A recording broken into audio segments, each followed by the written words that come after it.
Hey guys, it's here bringing you another video. Welcome back to another dev blog. I think I'll upload this on the main account. Just to remind everybody, if you haven't yet, please do click the subscribe button, well, either on this channel if you're new, or if you're already a viewer, the link to Huzzy Extra is down below, because eventually videos like this and the second gameplay video a day will be going on that channel. There will be one video a day on HuzzyGames and one video a day on Huzzy Extra. It's just better for the YouTube algorithm. It's better for everything. And we're working on our way to get the Huzzy Extra channel fully monetized. We're less than about 500 hours watch time needed to get full monetization. So, very good. But anyway, this blog, it's not a big one. It's worth mentioning. Let me just expand it that way a little bit. So there you go. So gameplay, esports, and arcane dev update. I'm not sure I'll cover too much about the arcane side. More about the gameplay stuff, and we'll maybe touch upon the esports stuff. But let's get into it. So, they did a video attached to this as well. But I don't love watching the videos and then just like talking about the videos, because then it just kind of feels like, I don't know, I'm not a big fan of just reaction content, and that's all that is. But anyway, so the first thing they're saying is we won't be doing champion roadmaps this year because we shared a lot at the start of the season in January. I do think that's a shame. I think champion roadmaps are a really important thing just to kind of set out in like, this is what you're doing. And even if they did one in January or whatever, doing a separate like, hey, this is the kind of what is happening with champions this year, I don't think that's a bad thing. Just do a summary, like, you know, there will be a dedicated person that's job is basically writing these articles, so I don't see how that's a bad thing to like just do another one, even if it's, you know, giving, you know, a little bit of new information and just like copy pasting what you did before. I don't think that's bad, but that's just me. But obviously, just worth mentioning, we have a upcoming champion. I can't tell you guys too much about her, but you've seen her in the client. If you've played the Ornn story, I've got a video how to do that story on my second YouTube channel, just you can follow along and complete it if you haven't yet. Yeah, that's the next champion coming out. I can't tell you guys too much about it. I even haven't had my dev meeting about her yet. I actually have it tomorrow, so that should be fun. After that, they did announce that the general from Arcane is coming to League. She's that kind of like big stature, like black woman that looks amazing.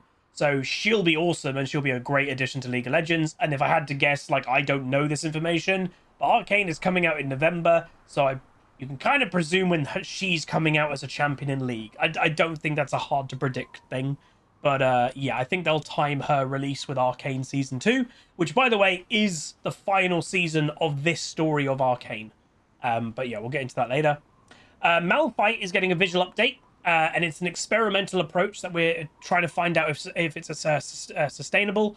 The way that they've said they're doing it is they mentioned in the video, and I did watch the video just to get more information that I can explain here, is the Jack's way of doing it kind of worked quite well, and people really enjoyed that.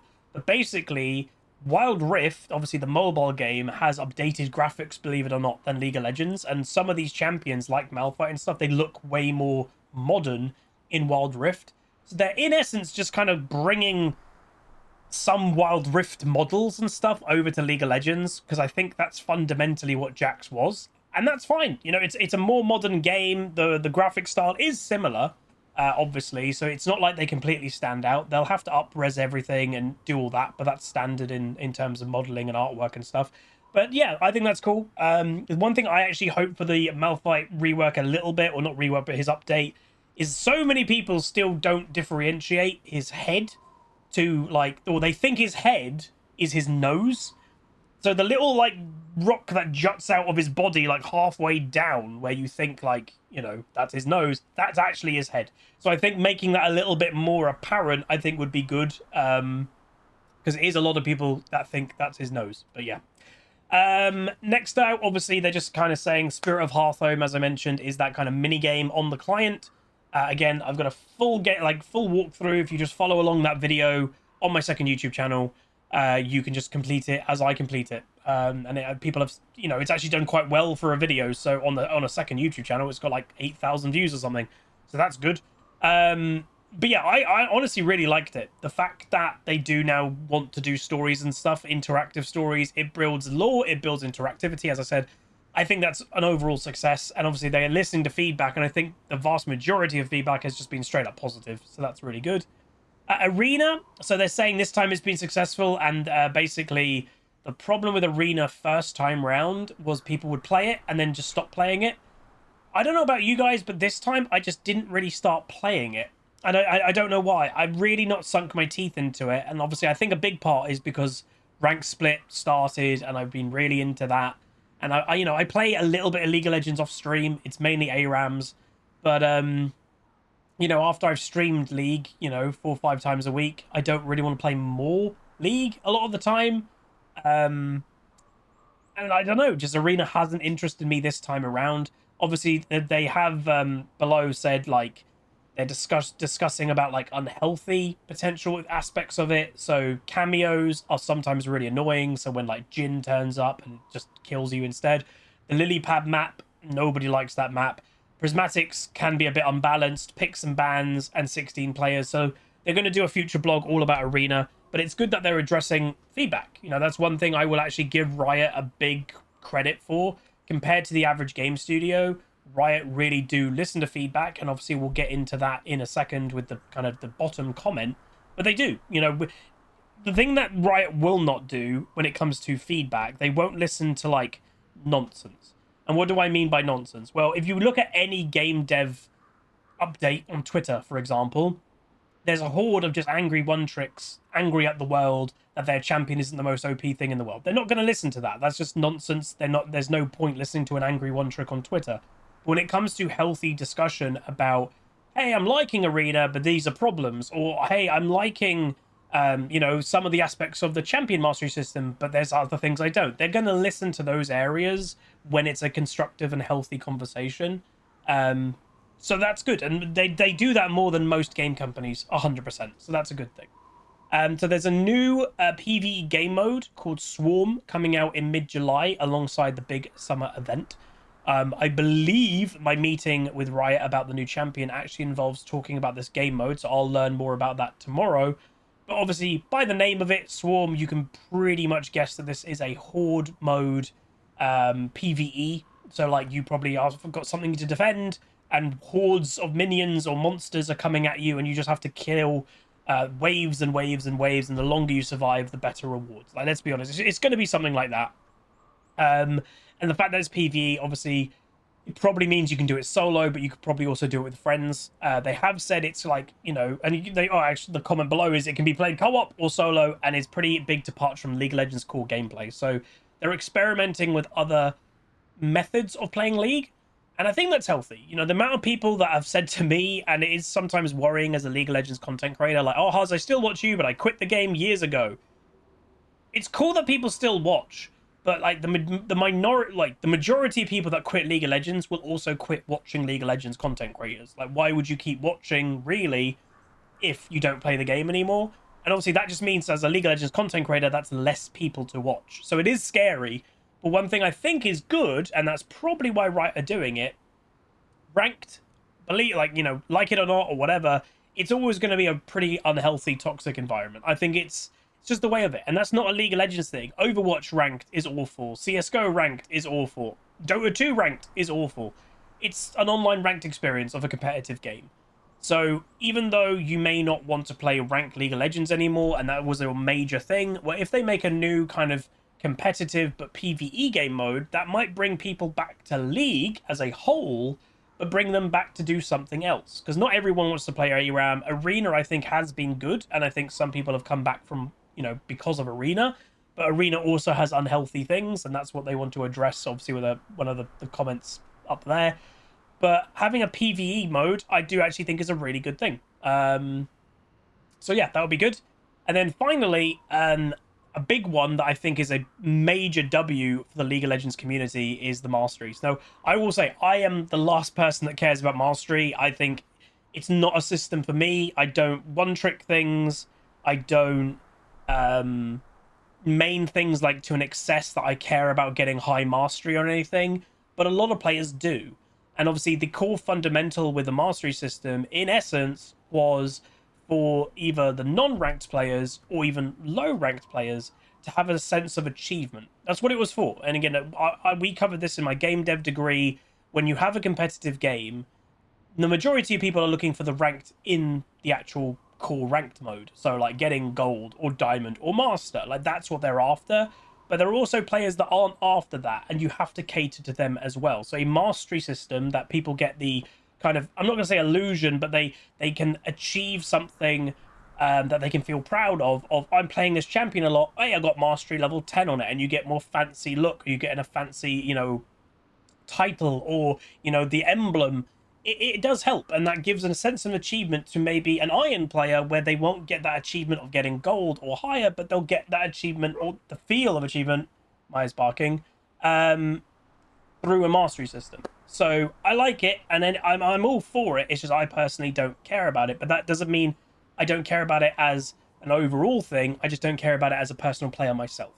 So what they're doing is they are adjusting the visual of it. So I was also in that camp that the visuals looked really mobile gamey, not great. So they are adjusting it to be more in line. Here she is. Hello, Miss Maya. Where are you, puppies? There you are. Hello.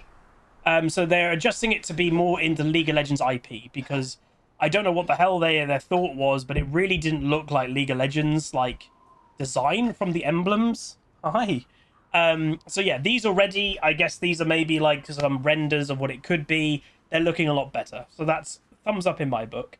So they're saying the design of the crests are being updated. We're also bringing back the removed challenges based on a number of Mastery 7 champions. So I did hear this was basically, as I said, people seek different things in League of Legends or in video games. And there was an achievement, I believe, that if you got like every champion or most champions at mastery level 7, because that used to be the highest, obviously, tier of mastery, you got like a really cool achievement. They took that away because obviously they changed how mastery works, but they're bringing it back, so I think that's good. They're also exploring solutions to progressing mastery to non-Summoner's Rift game modes, but don't have an update yet. So ARAM, I guess, or Arena could probably do it. Even Horde mode might be able to do it. So again, it's good, because again, it opens up the mastery system to like Summoner's Rift players. But again, it's one of my criticisms I've always had of the mastery system, is it's not really the mastery system's fault, and it's not the place of the mastery system to basically say, hey, you're high mastery, therefore you're high skill. But unfortunately, some players believe that, and that's obviously a problem. But that's more of a player problem than a mastery system problem. Like, I've had people in my YouTube comment section literally try to coach me on champions, and their advice is simply wrong, but in their own comment they'll go, I'm a mastery whatever main. But it's like, I don't care about your mastery. What rank are you? Like, they won't mention their rank, but they'll mention mastery. That is unfortunately like a flawed thing. Like, I will never listen to somebody that doesn't quote their rank but says I'm mastery 7. Like, that's a sign that that's not a very high ranked player. And the only thing with this is, if you're expanding the mastery system to non-Summoner's Rift modes, that's even basically making the mastery system even more worthless in terms of valuing any skill. Because if you can just get mastery in ARAM or mastery in Arena, like, that does not translate to anything. But obviously, I know the mastery system isn't supposed to translate into anything, but there are players that believe it, unfortunately. So there's that. Next is actually a really cool thing. So, since Vanguard launched, we banned over 47,000 scripters, and Maya, sorry, she's barking outside. 2,500 plus of these are in Diamond Plus games, which again, you might be like, that's not a lot. You have to remember the percentage of Diamond Plus games is so minimal compared to the rest of League of Legends, so that's actually a pretty high percentage. So you can see here, and I presume what this is like the amount of bots or something. These are bot hours. So the amount of hours bots are playing, I guess, per day. And they used to be playing, like, they used to have 1 million plus hours a day on League of Legends, to now 50k per day on Vanguard. And then, I don't know what, I guess that's bot hours. Again, the one thing I will say I do wish Riot did make is like actual properly label their graphs. That would be good. One thing I've heard, and I will go into this bit later, but I have heard that, you know, there are still bots that are trying to level, but they are way more, how do I say, natural. You know, the places and the websites that were selling bots for the last few years, they're not going to suddenly go, we're done, they're packing up business, it's all done. They're going to still try to make bots work. They're going to still try to sell accounts. So, but to try and fool Vanguard, you're going to have to try and make it not as obvious that it's a bot. So I have heard that people have said, like, you know, hey, the bots are still there in co-op versus AI games, but they are a lot better than they used to be. It's not as obvious.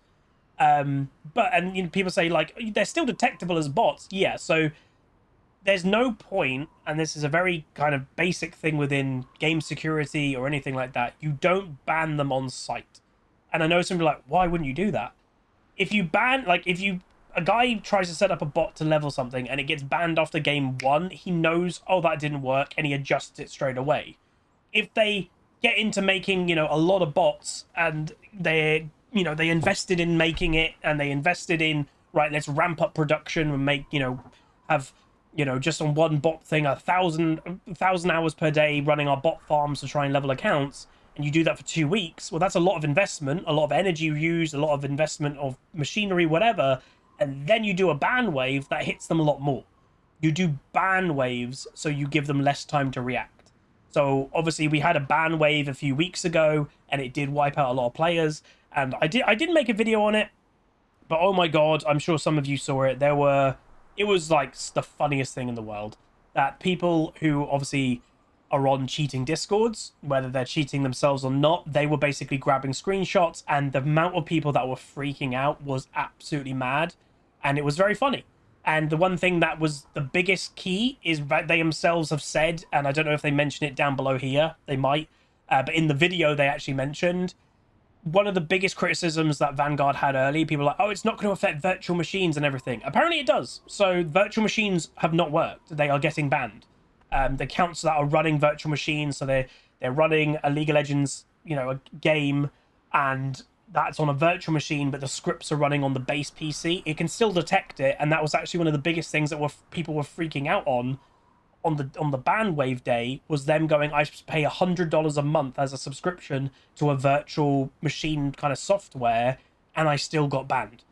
It's seeing through that, so that's really good. Again, it's not a perfect piece of software, it's never going to be, but the fact that it's already impacting this much is huge. Now, one of the big points I will say, and you know, people on Twitter have said this, people on Reddit that have said this, one of the things of Vanguard coming out, one of the, you know, people were trying to go, oh, I'm quitting the game, so many people are going to quit the game, so we've seen no discernible change in daily player numbers. In fact, we've seen an increase in actual human hours since Vanguard's launch. So, yeah. So, the funny thing, I think what's happened is some people have definitely quit the game because of Vanguard, sure. But the amount of people that have likely come back because of Vanguard outweighs the people who have quit the game. Because ultimately, unless you're really paranoid, it's not that big of a deal. Like, it's not. You know, in the worst case scenario, you launch a PC, you exit Vanguard straight away. Oh, I want to play a League of Legends game 3 hours later. You just restart your PC. How long does a restart take? 10 seconds nowadays? It's very much not a big deal. Like, I don't even turn Vanguard off any time. I just don't care. I'm not worried, you know. I've had conversations with the rioters, and that's why I would say my luxury as a Riot or League partner, I know rioters, I know the inner workings more than the average player, so I'm really not worried. But yeah, so the next thing, obviously there are still technical issues going on with Vanguard. I'm not going to pretend, again, it's not doing anything bad in terms of performance and stuff, but some players are still experiencing technical issues with Vanguard, but it's mainly, they say, due to outdated drivers. So please reach out to player support if that's happening. So yeah, just make sure your drivers are up to date. Obviously, it goes without saying, like at the beginning of Valorant, when Vanguard was obviously new, it did impact performance. But nowadays, they've refined it. It doesn't impact performance, or to a very minimal amount. And that's probably going to be exactly what League of Legends goes through, is it is going to impact game performance at the moment, but it will eventually get better and better and better. So it's just the natural order of software. So the next one is this is more esports now. So all global esports leagues will follow a unified split schedule starting in 2025. We're reducing the number of teams in our tier 1 ecosystem. So presumably is tier 1 I don't even know what that means. Southeast Asia, Hong Kong, Taiwan, Macau, Japan, Vietnam, and Oceania will combine forces into a single multi-region league. Snap. That's pretty cool. I mean, that does kind of make sense. They're all smaller regions in terms of league. Obviously, that isn't including China. But all those individually are much smaller, and they all have their individual like region tournaments and region leagues. The funding of that will probably be so hard to maintain, but if you just make one bigger one, the funding will increase, and it will be better for the players that make it there. Similarly, LCS, and this is quite a big one, LCS, SB LOL, and LLA will come together as an Americas League. Oof. LCS and CB LOL will compete in North and South America conferences, with the LLA taking one slot in each conference. Ooh, so that's a big change. So I think, by the way, LCS, and even LEC, they're not doing very well. Like that, there's no surprise. The viewer numbers aren't great, and, you know, a lot of the time in terms of these professional kind of tournaments, obviously I was a featured streamer just now for MSI, but literally you had featured streamers out having viewer numbers of the official stream. That's mad. And I think obviously what's Riot's kind of paid attention to, will they hate that? No, they don't need as many, you know, it sounds bad to say, and, you know, I wish it wasn't true, but they don't need as much staff to do these really fancy kind of productions when you can just have featured streamers doing it for free. And that's why they did cut, you know, LEC, the European League, half of the staff got cut. They made redundant half of the staff. They just don't need it, and obviously these leagues aren't as profitable as they used to be. One of the things I will say, obviously the new Faker $500 skin has just come out. Riot Meddler on Reddit actually explained why they're doing it, and one of the points he made, and obviously it is stupid that it's $500, but he basically said it's trying to offset the expense of esports. So esports is expensive, you know, renting a massive stadium and putting a big tournament on in China and MSI and shipping all the teams out, which I think Riot pay for, and I think they pay for all the hotels and everything. That's really expensive. So if, I don't know, if 100,000 people, probably not even, 100,000 people buy the Faker skin, it covers the cost of MSI, I think is what they're trying to say. It's still a bit silly, like, isn't that why you have advertising partners and that's what they pay you for? But I don't know, but it is what it is. But yeah, they are definitely shaking things up when it comes to Pro League. Obviously, the big tournaments like MSI and Worlds, they still do fairly well in terms of viewer numbers. But I think the individual leagues, LCS, LEC, they are struggling in terms of viewer numbers. They are. There's no hiding it. And, you know, sometimes people go, oh, Huzz, you know, LEC is doing a bit better than last year. Yeah, but if you compare it to 4 or 5 years ago, it's really low. So it's definitely taken a bit of a hit. But it is what it is. So we're adding an additional international tournament in 2025 that will kick off with regional play and culminate in the international portion in March. So yeah, they're having an earlier tournament in the year. So you'll have an early tournament in March, then MSI, and then Worlds, I guess. We also have a new executive producer in Paul Pabro Beleza. So unfortunately, and I'm not saying unfortunately with this guy, but Bright Moon is gone, and I would actually genuinely say, like, I really enjoyed Bright Moon as a EP. Like, I think he was really good. I think his communication was top tier, and I think if it wasn't him, I'd be surprised, but he definitely was around to increase communication in the game, and that's not a bad thing.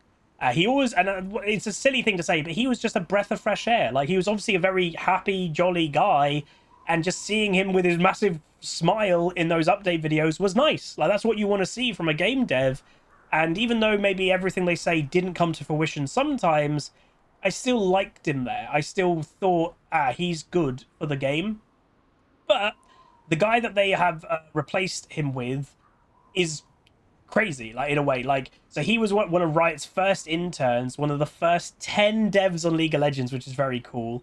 He has worked on champions, skills, in-game events, store, and more. And by the way, his more, so he actually worked, I think, on Valorant a bit. He worked on Wild Rift, I think, recently, and I think he even helped make a bit of Arcane, or help with that a little bit. So he's very much a Rioter through and through, and he definitely will care about the game. So him coming into the role of EP for League of Legends, I think is good. I think that he's probably got, you know, he's got enough years under his belt, and I definitely know, you know, if he stayed with Riot and he's one of the first 10 devs on the game, you can probably trust him. But it'll be interesting to see in what direction he wants to take the game, if any. But yeah, the Arcane team set out a specific end in mind. By the way, season 2 will be the final season, but the first of many stories to tell in Runeterra. And this is the big one. The team's currently working on the next projects across television and film. Ooh, we are still very early in development and hope to share more by the end of the year. So yeah, kind of basically officially saying, hey, yeah, there's going to be more TV shows, which I think we all predicted. Like, Arcane is the story of Jinx and Vi, but we all predicted, you know, there's going to be another show. If they don't do a show on the Demacian-Noxus War, I would be shocked. But that also could be a film. But yeah, they have announced here that they are making a film, or at least one or more. And that's really exciting. I would guess, and I kind of also hope, they keep it to the animation style. And for those that are like going, you know, oh, you wouldn't want a live action? Nope, hell no. The thing with, so live action only works when it comes to like fantasy stuff. If things, I would say, aren't the most flashy thing in the world. Think of Game of Thrones. Think of Lord of the Rings. The magic in those films isn't that crazy. And some of it, you could say, oh, that's because Lord of the Rings came out in the early 2000s. No, like, it's just that they know if you root it in more realism, it's better. And that's the thing with League of Legends. It ain't realistic. Like, you can't make a Lux laser look that good when it's in a live action world, in my opinion. And obviously, if you put, you know, $1 billion in budget on it, sure, maybe it would look good. But I actually even recently watched Endgame and Infinity War again, and honestly, the CG in them movies in places isn't very good, and they are literally 2 of the most expensive movies ever made. Like, it stands out. You know, they're not even old films, and a Riot live action film is never going to be near a budget of a Marvel movie when it comes to like an Avengers one, you know. So I hope they keep it to an animated style. Like, I actually like the Warcraft movie, and I think that would probably be the closest you'd probably get in terms of budget and style from a League of Legends point. And I just think an animated version will be a lot better. And I think some people have said that even with the Warcraft universe. Like, all their cinematics are gorgeous and amazing. Why don't they do a film of that? Time is a big thing, I will say. So animated films take way longer to obviously make. For those that are like, why? So just to explain in very basic terms, and I will say AI definitely helps with this nowadays. So you have your models where before the AI days of animation, basically in cinema it's 24 frames per second. So what you're typically filming and what someone is seeing on a screen is 24 frames per second. So in terms of filling 1 second of a movie, there's 24 individual things happening, like an individual frame, right? So for an animated movie, that's a lot of work. And even just to move a character's arm up, if that takes 1 second, and sometimes moving an arm could take more than 1 second, that's 24 micro movements that they need to actually animate for 1 second of a movie, and it could be a 90-minute movie. Obviously, AI is definitely being used in animation nowadays, so basically they can say to an AI, hey, the arm's down here, we want it up here, and obviously you can do keyframe animation. That's been a thing forever. But AI has become a lot more sophisticated that you even can basically say to it now, hey, the animated character's here. We want it to walk all the way over here. Do it for us. And it will. So it is better nowadays, and they just have to do tidying up of keyframe animations and key everything. So I do know the basics of that, but it still takes a really long time. So I hope they keep it animated. Let me know what ones would you like to see? What stories would you like to see? I really am hopeful for a Noxus versus Demacia war movie, but would that be too similar to Warcraft? Because that was basically Horde versus Alliance. It's kind of the same thing with Noxus versus Demacia, but I think they need to cover it.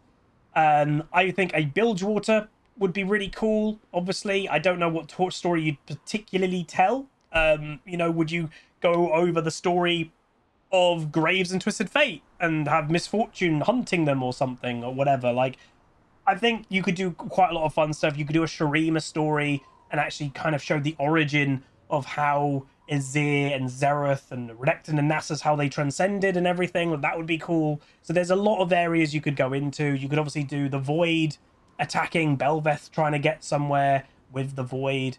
There's a lot of areas that they could go, which is very exciting.